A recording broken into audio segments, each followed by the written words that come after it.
ধন্যবাদ ফাহিম ভাই। আজকের উপস্থিত আমাদের সহ আলোচকবৃন্দ, আমাদের অতি প্রিয় মুখ, সবাই উপস্থিতি যারা আছেন, আমাদের সবাই প্রিয় বন্ধু, বিভিন্ন ক্ষেত্র থেকে আমাদের মিডিয়ার বন্ধুরা, আপনাদের সবাইকে শুভ অপরাহ্ন এবং আমার সালাম। আমি প্রথমেই ধন্যবাদ জানাই ফাহিম ভাইকে এবং ভয়েস ফর রিফর্মসকে আমাদের পলিসি এক্সচেঞ্জ সহ এই খুবই একটা জটিল কিন্তু অত্যন্ত গুরুত্বপূর্ণ এবং দেশের অর্থনীতি থেকে শুরু করে বিভিন্ন জনজীবনে ব্যাপক ইম্প্যাক্ট প্রভাব বিস্তার করতে পারে এই ধরনের একটা আনফোল্ডিং সিনারিও। আমি কেন আনফোল্ডিং বলছি একটু পরেই বলবো, আপনারা অনেকেই হয়তো বুঝতে পারছেন যে এই বিষয়টা নিয়ে এই এত সময় উপযোগী একটা আলোচনার উদ্যোগ গ্রহণ করার জন্য। তো আমরা পলিসি এক্সচেঞ্জ এবং ভয়েস ফর রিফর্মের পক্ষ থেকে, পলিসি এক্সচেঞ্জের পক্ষ থেকে ভয়েস ফর রিফর্মকে আন্তরিক ধন্যবাদ এবং আমাদের দুই সংগঠনের পক্ষ থেকে আপনাদের সময়ের জন্য আমরা আন্তরিকভাবে কৃতজ্ঞ।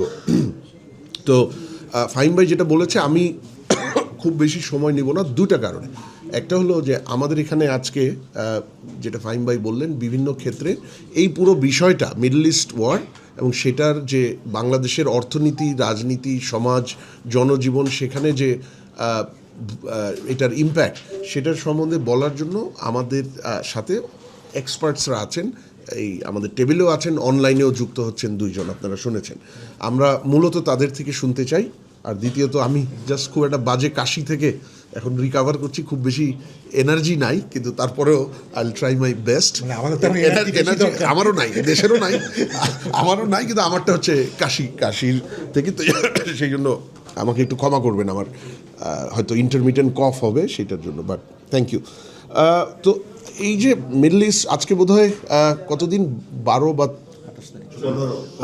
না, আজকে 16 দিন, আজকে 16 দিনে আমরা পড়েছি যে, আমি বলবো আনপ্রোভোকড, আনওয়ারেন্টেড ফর আক্রমণ ইউএস ইসরায়েলের সেই দিক থেকে ইরানের ওপর। এটা টেনশন চলছিল অনেক দিন ধরে, অনেক বছর ধরেই, কিন্তু ঠিক এই 28 তারিখের আগের 8-10 দিন কিন্তু আমরা আলোচনা দেখছিলাম ওমানের মধ্যস্থতায়, জেনিভা এবং আরও কয়েকটা জায়গায় খুব হাই লেভেল নেগোসিয়েশন শুরু হয়েছিল।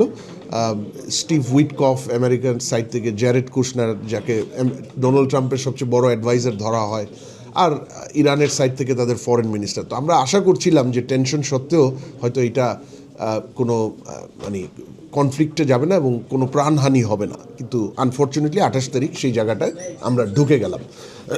এটা টেনশন থাকলেও আই থিঙ্ক এই যুদ্ধটা এইভাবে শুরু হবে ফেব্রুয়ারির 28-এ, এটা বোধহয় পৃথিবীতে খুব বেশি মানুষ এক্সপেক্ট করেন নাই। আর দ্বিতীয়ত, যুদ্ধটা শুরু হওয়ার পরে এইটা যে পুরো মিডল ইস্ট জুড়ে ছড়িয়ে যাবে এইভাবে, যেটাকে বলা হচ্ছে ইরানের অ্যাসিমেট্রিক ওয়ারফেয়ার ট্যাকটিক। হ্যাঁ, কারণ এত যুক্তরাষ্ট্রের তুলনায় সামরিক দিক থেকে, অর্থনৈতিক দিক থেকে অত্যন্ত ছোট একটা দেশ, দুর্বল দেশ ওই দিক থেকে, এবং স্যাংশনে আছে প্রায় আজকে কত বছর, 30 বছর বা তারও উপরে। হ্যাঁ, 90s-এর 30 বছরের উপরে। আমাদের সাথে ডিপ্লোম্যাটিক করেসপন্ডেন্সরা আছেন, ওনারা মাথা নাড়ছেন যে 30 বছরের।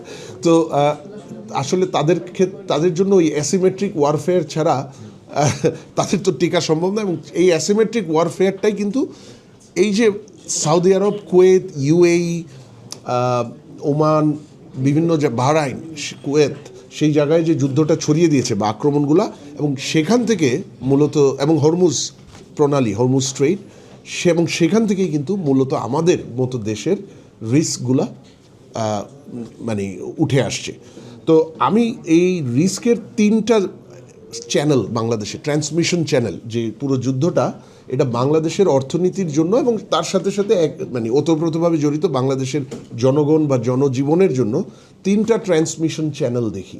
যে ইকোনমিক শক এই যুদ্ধের কারণে 3টা ট্রান্সমিশন চ্যানেলে অলরেডি পড়তে শুরু করেছে, এবং যুদ্ধটা যত প্রলম্বিত হবে, দীর্ঘায়িত হবে, তত বেশি এই শকটা আরও ইন্টেন্স হবে। প্রথম শকটা হলো জ্বালানির অ্যাভেলেবিলিটি এবং জ্বালানির প্রাইস। অ্যাভেলেবিলিটিটা আমি আসি। শফিক ভাই উনি আরও হয়তো, এবং আমাদের আমজাদ ভাই, তারা এনার্জি নিয়ে একেবারে মানে চমৎকার কাজ করেন দিনরাত, তারা হয়তো আরও আপডেটেড নাম্বারস তার ওদের কাছে থাকবে, কিন্তু আমি যতটুকু জানি আমাদের ক্রুড অয়েলের 80% মিডল ইস্ট গালফ কান্ট্রিগুলো থেকে আসে। আমাদের এলএনজির 6 মিলিয়ন মেট্রিক টন, সেটার প্রায় 4 মিলিয়ন মেট্রিক টন শুধু কাতার থেকে আসে, এবং আরও যদি ওমান এবং ইউএই অ্যাড করেন এটা খুব সম্ভবত 5 মিলিয়নের আশেপাশে। ঠিক আছে, এখন দুটা জায়গায় এই সাপ্লাইটা আটকে যাচ্ছে। একটা হলো আপনারা জানেন যে কাতারের যে এলএনজি প্রডিউসার কাতার এনার্জি, তারা এলএনজি প্রোডাকশন যুদ্ধের বোধহয় 5 নম্বর দিন থেকে তারা বন্ধ রেখেছে, কারণ ওইটার উপর আক্রমণ হয়েছে ওই অ্যাসিমেট্রিক ওয়ারফেয়ারের অংশ হিসেবে। দ্বিতীয় হলো কাতারের মতোই আপনার সৌদি আরব থেকেও কিছু এলএনজি আসে, আমাদের ওমান তো আসেই, তাদেরও কিন্তু একেবারে বন্ধ না করলেও ডিসরাপশন হচ্ছে, ইন্টারমিটেন্ট ডিসরাপশন হচ্ছে। আর সবচেয়ে বড় সমস্যাটা হচ্ছে তারা যদি কেউ প্রোডাকশন থাকেও সেটা যদি পাঠাতে চায় বাংলাদেশে, হরমুজ স্ট্রেইট দিয়ে জাহাজ চলাচল করছে না। আমরা কয়দিন আগে কিছু এটার সত্যতাটা আমরা জানি না, আমরা দেখেছি যে 2-3 দিন আগে যে বাংলাদেশের জাহাজ হলে ছেড়ে দিবে, কিন্তু বাংলাদেশের তো এলএনজি ট্যাঙ্কার নাই, বাংলাদেশের তো অয়েল ট্যাঙ্কার নাই। বাংলাদেশ এগুলো ইম্পোর্ট করে, এগুলো বিদেশি ফ্ল্যাগ ভেসেলেই কিন্তু ইম্পোর্টেড হবে। সুতরাং সেই জাহাজ বাংলাদেশের তেল আনছে বলে বা এলএনজি আনছে বলে সেটা ছাড় পাওয়ার কোনো কারণ বা সুযোগ আমি দেখছি না। এবং এই যে ডিসরাপশনটা, সাপ্লাই ডিসরাপশন, অলরেডি আমরা অ্যাজ অফ গত মঙ্গলবার পর্যন্ত আমি জানি যে মার্চের 25 তারিখের মধ্যে যে এলএনজি কার্গোগুলো আসার কথা ছিল ওখান থেকে শিপ, তার মধ্যে অন্তত 2টা আসতে পারবে না, অন্তত 2টো। আর আমরা যদি আরেকটা অ্যাসেসমেন্ট গত মঙ্গলবার পর্যন্ত ছিল যে মার্চ এপ্রিল মে 3 মাসের 1 কোয়ার্টার এলএনজি মুভমেন্ট, সেটা বাংলাদেশের অ্যাবাউট 24 থেকে 25টা এলএনজি শিপ আসার কথা এই সময়টার মধ্যে, যার মধ্যে অন্তত 18টা হরমুজ দিয়ে পার হওয়ার কথা। তাহলে যুদ্ধ যদি আপনার দীর্ঘায়িত হয় এইগুলো তো আপনার আসবে না। অলরেডি 2টা এফেক্টেড, মানে জাস্ট এই আমি বলছি যে গত মঙ্গলবার যেটা উড হ্যাভ বিন আপনার 11-12 দিনের মধ্যে। সো এটা হলো আপনার এলএনজি। এখন আপনি অন্যখান থেকে সোর্স করতে পারেন, কিন্তু সেগুলো স্পট মার্কেট থেকে নিতে হবে, সেই জায়গাটা আমি আসছি। তখন অ্যাভেলেবিলিটি, প্রাইস, দুইটারই ইস্যু আসে। আর ক্রুড অয়েলের ক্ষেত্রে যেটা হয়েছে যে আমাদের এগেইন ওই ক্রুড অয়েলের যেগুলো সৌদি আরব, ইউএই, কুয়েত থেকে আসছে সেটা তো হরমুজ দিয়েই আসতে হবে, সেটা আসার এই মুহূর্তে কোনো সুযোগ নেই। তবে আমাদের হয়তো একটা আশার আলো, আমাদের ডিজেলের একটা বড় অংশ কিন্তু অনেক আগে থেকে অন্য সোর্স থেকে আসে। সেটা হলো, আমি একটু বলি আপনাদেরকে, আমাদের মালাক্কা স্ট্রেইটস দিয়ে 45% আসে সিঙ্গাপুর থেকে। সিঙ্গাপুরে এটা প্রডিউস করে না, কিন্তু সিঙ্গাপুরে যারা প্রডিউস করে তারা এটাকে ফরওয়ার্ড বেস হিসেবে স্টোর করে, বা সিঙ্গাপুরিয়ান ট্রেডাররা এগুলোকে এনে সেই জায়গাতে স্টোর করে তারা বিভিন্ন জায়গায় বিক্রি করে। আর 22% আসে মালয়েশিয়া থেকে। তাহলে ডিজেল, যেটা আমাদের জ্বালানির জন্য সবচেয়ে ক্রিটিক্যাল, কেন এটা আমাদের টোটাল যে জ্বালানির ইম্পোর্ট, সেখানে অ্যাবাউট 60 পেট্রোলিয়াম ইম্পোর্ট টোটাল, সেটা 62%-এর মতো ডিজেল, বছরে 5 লাখ টন। হ্যাঁ, 62%। আবার সেই ডিজেলের ব্যবহারটা কিন্তু খুব আমাদের মানে খাদ্য নিরাপত্তা এবং অর্থনৈতিক নিরাপত্তার সাথে খুব সেন্সিটিভলি যুক্ত, কারণ সেই ডিজেলের 63% ইউজ হয় ট্রান্সপোর্টেশনে, যেই ট্রান্সপোর্টেশনের মাধ্যমে আপনার লেবার অ্যান্ড গুডস মুভমেন্ট হয়। ঠিক আছে, সুতরাং লেবার অ্যান্ড গুডস বা ফ্রেট মুভমেন্ট আটকে গেলে আপনার ইকোনমির যে ধারাবাহিকতা সেটা আটকিয়ে যাচ্ছে। আর 15% ইউজ হয় এগ্রিকালচারে, যেটা সরাসরি ফুড সিকিউরিটির সাথে জড়িত। তো সেই জায়গায় আমাদের কিছুটা আশার আলো হলো যে সিঙ্গাপুর আর মালয়েশিয়া থেকে আমাদের 67% আসে, তবে সেখানেও কিন্তু ডিসরাপশন হবে, কারণ আমাদের মতো অন্যান্য অনেক দেশই এখন মিডল ইস্টের বাইরের অল্টারনেটিভ থেকে কিনতে চাচ্ছে। সুতরাং সেই জায়গায় কিন্তু একটা কম্পিটিশন এবং প্রাইস এসকেলেশন সেটা অবধারিত। এটা হলো আপনার আমাদের অ্যাভেলেবিলিটি। এখন অ্যাভেলেবিলিটি যদি ডিসরাপ্টেড হয় সেটা ইকোনমিকে কিভাবে এফেক্ট করছে, 3 থেকে 4টা ওয়েতে এফেক্ট করছে। আমরা এখনও প্রথম ট্রান্সমিশন চ্যানেলে আছি, কিন্তু সেই জায়গায় অ্যাভেলেবিলিটি অফ এনার্জি সেটা যদি ডিসরাপ্টেড হয়, অর্থনীতি 3 থেকে 4 ভাবে এফেক্টেড হবে। প্রথম আমি একটু আগে যেটা বললাম যে ট্রান্সপোর্টেশন, আর ট্রান্সপোর্টেশন যখন ডিসরাপ্টেড হয়, পাবলিক ট্রান্সপোর্টেশন, ফ্রেট ট্রান্সপোর্টেশন, তখন লেবার মুভমেন্ট, মানুষ গিয়ে কাজ করবে, ইকোনমিক আউটপুট ডেলিভার করবে, সেটা রেস্ট্রিক্টেড হয়। দ্বিতীয়, আমরা ওয়ার্ক ফ্রম হোম কোভিড থেকে দেখেছি, কিন্তু ওয়ার্ক ফ্রম হোমে সব ধরনের বাংলাদেশের মতো ইনফর্মাল ইকোনমি হেভি অর্থনীতি, বাংলাদেশের মতো ম্যানুফ্যাকচারিং লেড এক্সপোর্ট আমাদের স্ট্রাকচার, আমাদের সার্ভিস এক্সপোর্ট খুবই কম। এইসব জায়গায় আপনার ওয়ার্ক ফ্রম হোম দিয়ে আসলে খুব বেশি ইকোনমিক আউটপুট চালিয়ে রাখা যায় না। আচ্ছা, দ্বিতীয় এফেক্টটা পাওয়ার প্রোডাকশনে। আমাদের এখনও একটা বড় পাওয়ার প্ল্যান্টের গুলোর একটা বড় অংশ কিন্তু আমাদের এই গ্যাস বেসড, ফার্নেস অয়েলও আছে, কিন্তু একটা বড় অংশ হলো গ্যাসের প্রোডাকশন। এটা হলো দ্বিতীয়। তৃতীয় হচ্ছে যে ইন্ডাস্ট্রিয়াল ইউনিটগুলা আপনার গ্যাস বেসড জেনারেটর বা ক্যাপটিভ জেনারেটর বা ক্যাপটিভ পাওয়ার দিয়ে চলে, তাদের আউটপুট পড়ে যাবে। সো এই তিনটা জায়গায় আপনার অর্থনীতি ব্যাপকভাবে এফেক্টেড হবে। এবং আপনারা দেখছেন যে এখানে মানে মানুষের আয় রোজগার, বিভিন্ন ব্যবসা প্রতিষ্ঠানের তাদের যে ডিস্ট্রিবিউশন, সেটা ব্যাহত হয়ে ব্যবসা ব্যাহত, পাওয়ার ডিসরাপশন থেকে আপনার ওভারঅল যে জনজীবন এবং ইন্ডাস্ট্রিয়াল ডিসরাপশন, আর ডিরেক্ট গ্যাস ডিসরাপশন থেকে ইন্ডাস্ট্রিয়াল আউটপুট। 4 নম্বর আরেকটা হলো ফার্টিলাইজার অ্যাগেন আমরা ইম্পোর্ট করতে পারি, কিন্তু সেখানে আসবো আমরা প্রাইসের বিষয়টা। কিন্তু ফার্টিলাইজার অলরেডি কিন্তু প্রোডাকশন কমানো হয়েছে গত 15 দিনে এই জিনিসটা আসার পরে। এবং আমাদের সামনেই এগ্রিকালচারের যে সিজনালিটি, সেই জায়গায় কিন্তু সামনে কিছু এই ফার্টিলাইজারের ব্যবহারটা সামনে রিকোয়ারমেন্টটা, সিজনাল রিকোয়ারমেন্ট বাড়তে যাচ্ছে, সেই জায়গায় ডিসরাপশন। এটা হলো আমাদের প্রথম section of energy availability, first চ্যানেলটা। Second section of that channel, transmission channel, shocks, price. আপনারা জানেন আমরা একটা ম্যাক্রো ক্রাইসিস থেকে একটু বের হওয়ার দিকে কিছুটা অগ্রগতি হয়েছে গত 18 মাসে। এই ম্যাক্রো ক্রাইসিসে আমরা পড়েছি 22 সালের জুন জুলাই অনওয়ার্ডস, যেটার মূল দুইটা ফিচার হলো ফরেন এক্সচেঞ্জ রিলেটেড দুর্বলতা, সেখানে রিজার্ভ কমে গেছে, টাকার ভ্যালু 41% ডিটেরিয়েট করেছিল বিটুইন জুলাই অ্যান্ড ধরেন 24-এর মাঝামাঝি সময়ের মধ্যে। আর তার সাথে সাথে আপনার ইনফ্লেশন অত্যন্ত হাই, যেহেতু আমরা নেট ইম্পোর্ট ডিপেন্ডেন্ট কান্ট্রি। আমাদের যদি এক্সচেঞ্জ রেট ডেপ্রিসিয়েট করে বা রিজার্ভের দুর্বলতার জন্য যদি আমাদের ইম্পোর্ট ডিলে হয়, আমাদের মার্কেট সাপ্লাই ডিসরাপশন হয়ে ইনফ্লেশন কিন্তু বেড়ে যায়। এখন সেই জায়গাটাতে আমরা গত 18 মাসে কিছু আর্লি স্টেবিলিটি আমাদের এসছে, মানে আর্লি স্টেবিলিটি, আমি বলবো যে স্থিতিশীলতা, কিন্তু আমাদের শক্তি আসেনি। আমরা 19-20 বিলিয়ন থেকে রিজার্ভটা 29 বিলিয়নে এনেছি, নেট রিজার্ভটা। এক্সচেঞ্জ রেট 24-এর অগাস্ট সেপ্টেম্বর থেকে মোটামুটি গত সপ্তাহ পর্যন্ত স্টেবল ছিল। আপনারা হয়তো যারা ফলো করছেন দেখেছেন গত সপ্তাহে 60 পয়সা অফিসিয়ালি টাকা ডেপ্রিসিয়েট করেছে, বাইরে মার্কেটে প্রায় 2 টাকার কাছাকাছি ডেপ্রিসিয়েশন হয়ে গেছে। এটা কিন্তু 24-এর সেপ্টেম্বর থেকে হয়নি, এটা হয়েছে গত সপ্তাহে। ঠিক আছে, হতে পারে কিছুটা ঈদের এফেক্ট, ঈদের আগে একটা বড় ডিমান্ড থাকে, কিন্তু আমরা এনার্জির এফেক্ট যে অলরেডি পড়ছে না, এটা রুল আউট করতে পারবো না। ঠিক আছে, আচ্ছা, এখন এই যখন অলরেডি আমরা একটা ম্যাক্রো দুর্বলতায় আছি, পতন ঠেকিয়েছি, এটা আমাদের গত 18 মাসের একটা সাকসেস, কিন্তু দুর্বলতার জায়গা থেকে আমরা যাইনি। এবং যেখানে আমাদের রিজার্ভটা আমাদের এখন বাড়ানোটা আরও জরুরি হয়েছিল, কেননা আপনারা জানেন আমাদের 3.49% ছিল গত ফিসক্যাল ইয়ারের ইকোনমিক গ্রোথ।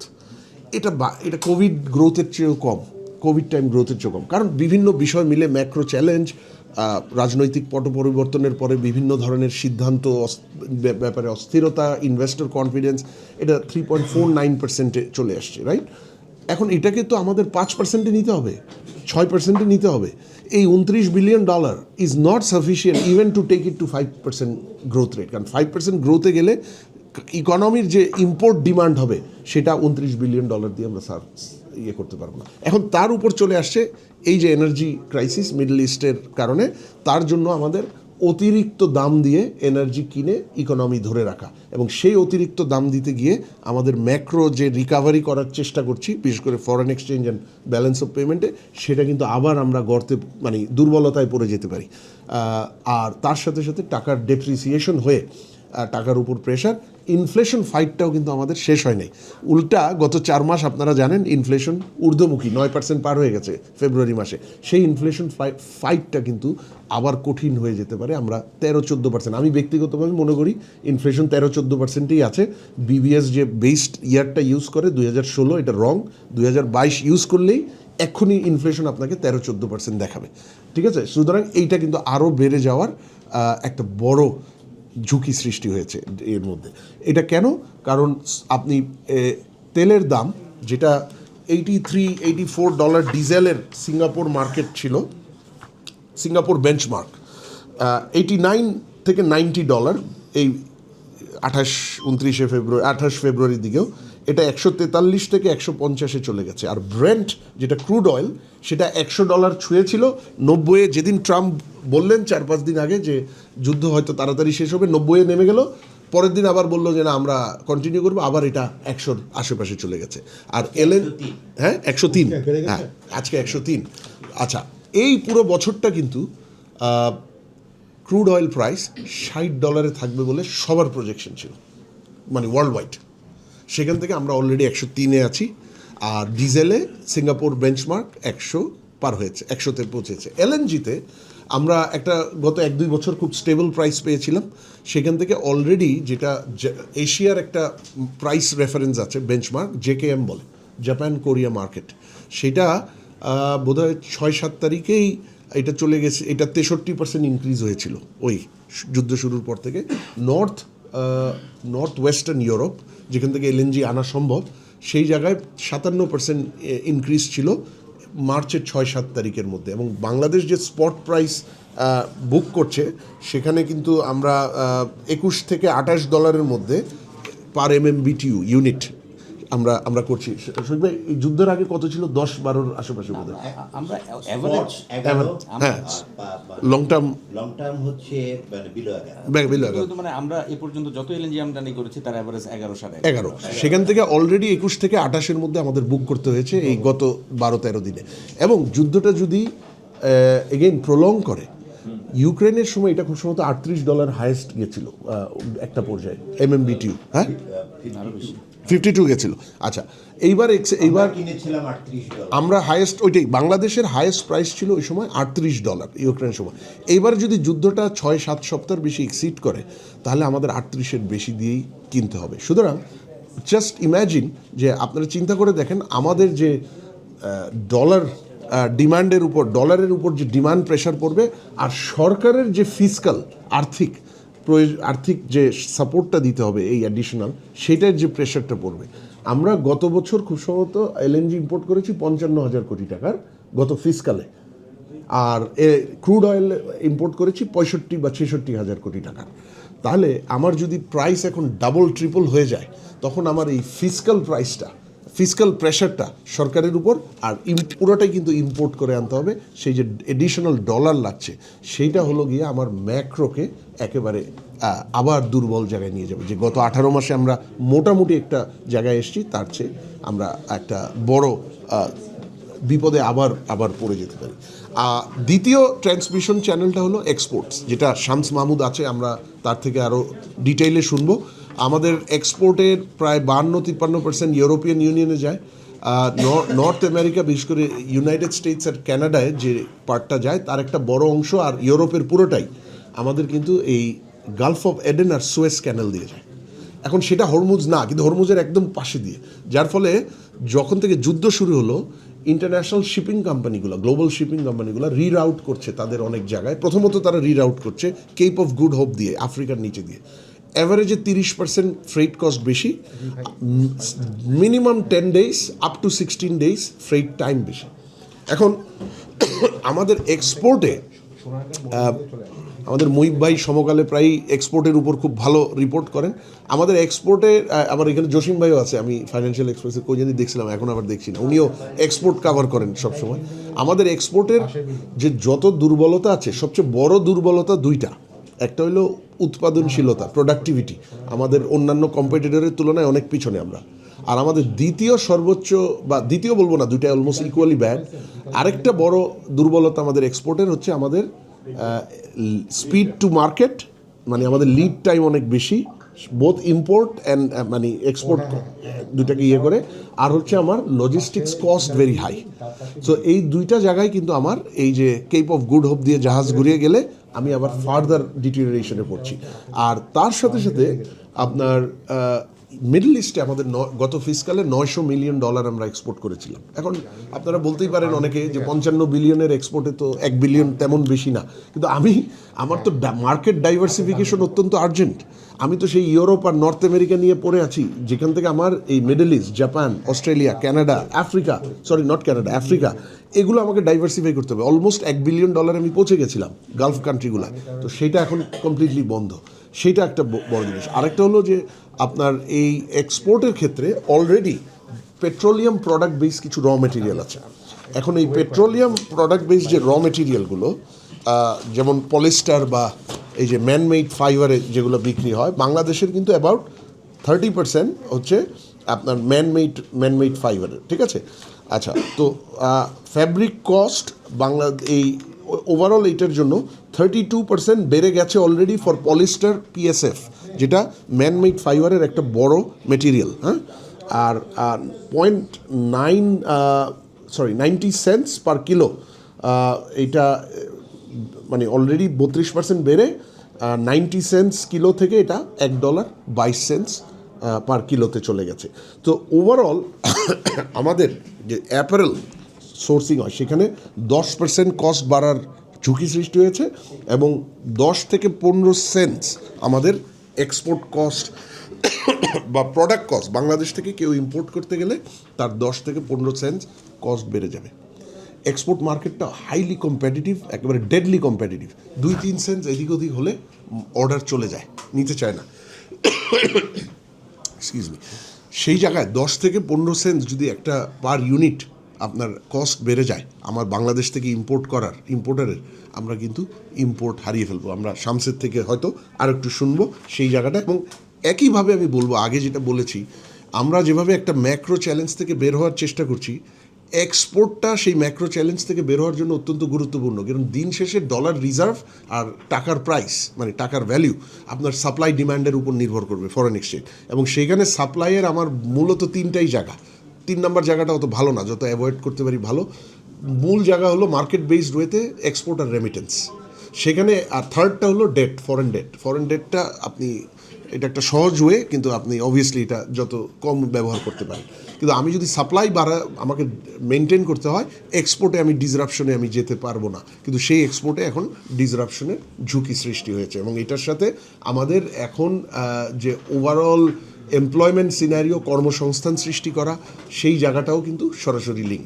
তৃতীয় যে চ্যানেলটা আমাদেরকে হিট করবে, কিন্তু এটা এখনও হয়তো আসেনি, যুদ্ধ যদি খুবই দীর্ঘায়িত হয় 2-3 মাস 4 মাস, সেই জায়গাটা আসবে। সেটা হলো আমাদের overseas overseas jobs for migrant workers আর রেমিটেন্সেস। আমাদের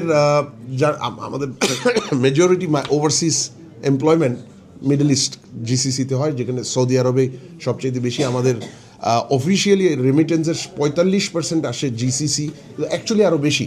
কারণ এই যে 45, এদের এই জিসিসি থেকে অনেকগুলো রেমিটেন্স কিছু European and American money changing company বা মানি ফ্লো কোম্পানি, যেমন ওয়েস্টার্ন ইউনিয়ন, এগুলোর মাধ্যমে আসে, রাইট? এখানে একটা টেকনিক্যাল কমপ্লিকেশনের জন্য মাঝে মাঝে বা প্রায়ই এই যখন ওয়েস্টার্ন বা ইউরোপিয়ান, নর্থ আমেরিকান বা ইউরোপিয়ান এজেন্সির মাধ্যমে টাকাগুলো আসে, এগুলো রিপোর্টেড হয় as remittance from let's a US or as remittance from UK, কিন্তু আসলে এটার অরিজিন হলো ধরেন সৌদি আরব থেকে আসছে, কুয়েত থেকে আসছে বা ইউএই থেকে। সো 45%-এর অনেক বেশি যেটা গালফ থেকে আমাদের রেমিটেন্সটা আসে। এই রেমিটেন্স কিন্তু আপনার ম্যাক্রো স্টেবিলিটি ধরে রাখার এই মুহূর্তে এক্সপোর্টের চেয়েও বড় হোপ, কারণ আমাদের ওই জায়গাটায় ভালো গ্রোথ আছে, 30%-এর কাছাকাছি, 28-29%। এক্সপোর্টে আমাদের negative growth for last 7 months. By the way, গত 7 মাস টানা এক্সপোর্ট পড়ে গেছে। আমরা এক্সপোর্ট শুরু করার পরে 78-79 সালের পর থেকে কোনোদিন টানা 7 মাস এক্সপোর্ট পড়েনি। সুতরাং এই সময়টায় এক্সপোর্ট যদি ডিসরাপ্টেড হয় এই ইয়ের জন্য, মিডল ইস্টের এই ক্রাইসিসের জন্য, তো আপনারা একটু চিন্তা করে দেখেন যে আমাদের পুরো গ্রোথ মডেলটা এক্সপোর্ট লেড গ্রোথ, আমাদের পুরো ম্যাক্রোর স্টেবিলিটি অর্ধেক নির্ভর করে এক্সপোর্টের উপর। আমাদের ফর্মাল সেক্টর ম্যানুফ্যাকচারিং পুরোটাই, মানে majority formal sector manufacturing is এক্সপোর্টের থেকে, তাই না? তো সেই জায়গাটা এখন রেমিটেন্সে যেটা হবে, আবার যদি যুদ্ধ প্রলম্বিত দীর্ঘায়িত হয়, তাহলে চাকরি নতুন যারা যাওয়ার কথা সর্বপ্রথম তাদের যাওয়াটা বন্ধ, অলরেডি বন্ধ হয়েছে। আমাদের যে গত 16 দিনে কি 100 জন হলেও যাওয়ার কথা ছিল না, যারা নতুন চাকরি তারা কিন্তু যেতে পারেনি।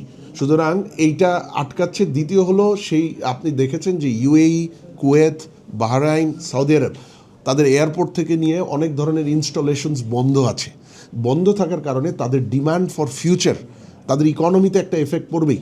সেই তাহলে তাদের যে আগামী যুদ্ধ যদি 1-2 মাস পরে বন্ধ হয়, আমরা আশা করবো যে এটা কালকেই বন্ধ হয়ে যাবে বা আজকেই বন্ধ হবে, কিন্তু যদি কয়েক সপ্তাহ পরে বন্ধ হয়, এটার যে অ্যাকুমুলেটেড ইম্প্যাক্ট এটা কিন্তু এমপ্লয়মেন্ট ডিমান্ডে ওদের দেশে আগামী অন্তত বছরখানেক আমরা টের পাবো।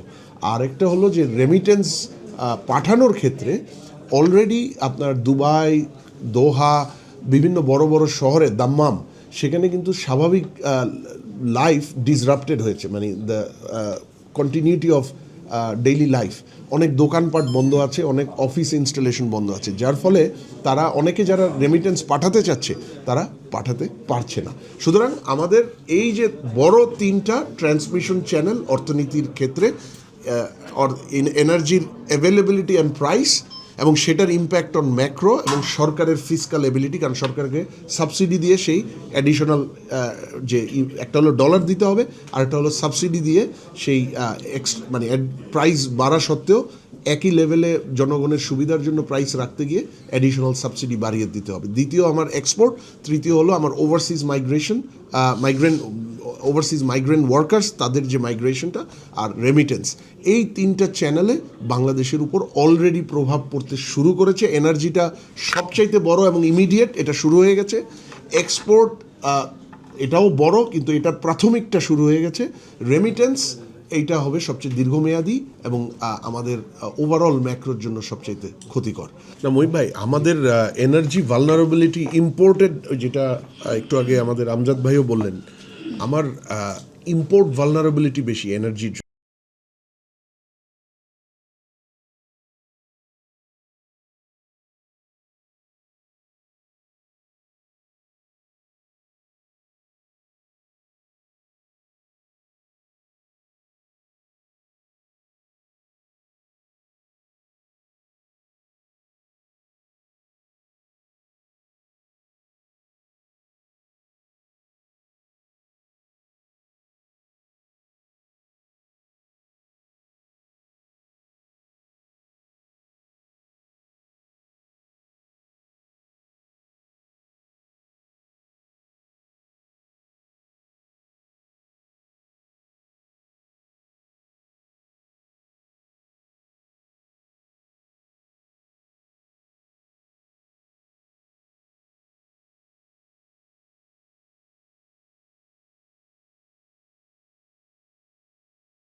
বাজেট হ্যাঁ না বাজেটে তো দুটো জিনিস একদম নিশ্চিতভাবে, একটা হলো ইমিডিয়েট টার্মে এটা ম্যানেজ করতে গেলে সাবসিডি আপনি সেই জায়গাটা দেখতে হবে, আপনি সেই এনার্জিতে আপনার সাবসিডি প্রজেকশন এই ইরান যুদ্ধের প্রভাবের সাথে মাথায় রেখে সেই প্রজেকশন করে এবং সেটার ব্যবস্থা করতে হবে, ঠিক আছে এক। আর দ্বিতীয়ত বাজেটে অলরেডি আমাদের সবার আশা ছিল যে গত বছরের বাজেটেই এটা আসবে, কিন্তু ওইভাবে আসেনি। কিন্তু এই যে আমরা আজকে ডোমেস্টিক সক্ষমতা হারিয়ে ফেলেছি, ডোমেস্টিক গ্যাস নাই, ডোমেস্টিক কয়লার ব্যবহার করতে পারছি না, রিনিউয়েবল এনার্জি পাকিস্তান, আপনি শফিক ভাইয়ের কাছ থেকে শুনছিলেন 17,000 মেগাওয়াট শুধু গত 1.5 বছরে অ্যাড করেছে।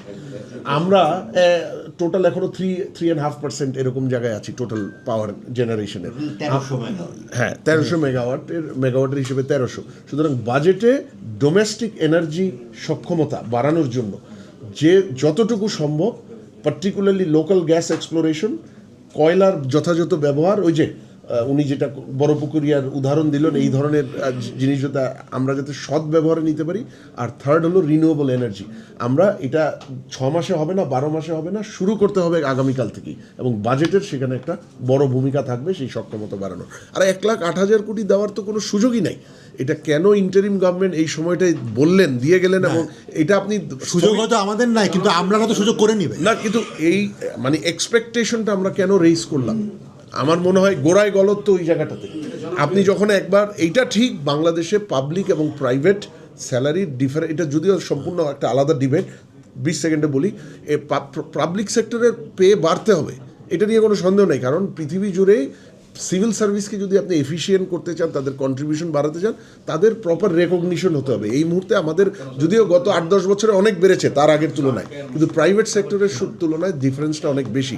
কিন্তু এইটা কি সেই সময় যখন আমরা ইরান ওয়ার তো বাদ দেন, আমরা ইনফ্লেশন যুদ্ধে আছি, আমরা ম্যাক্রো স্টেবিলাইজ করার চেষ্টা করছি, সেই সময় তো এটা করা উচিত ছিল না। এটা ইলেক্টেড গভর্নমেন্টের জন্য ডিসিশনটা নিয়ে রাখা উচিত ছিল। এখন বাস্তবায়ন রেখে দিয়েছেন ইলেক্টেড গভর্নমেন্টের জন্য, কিন্তু মার্কেটে আমি ছেড়ে দিয়েছি। এক্সপেকটেশন ম্যানেজমেন্ট একটা বড় প্রবলেম হয়ে যাবে, এটা এই মুহূর্তে করা একেবারে সুইসাইডাল।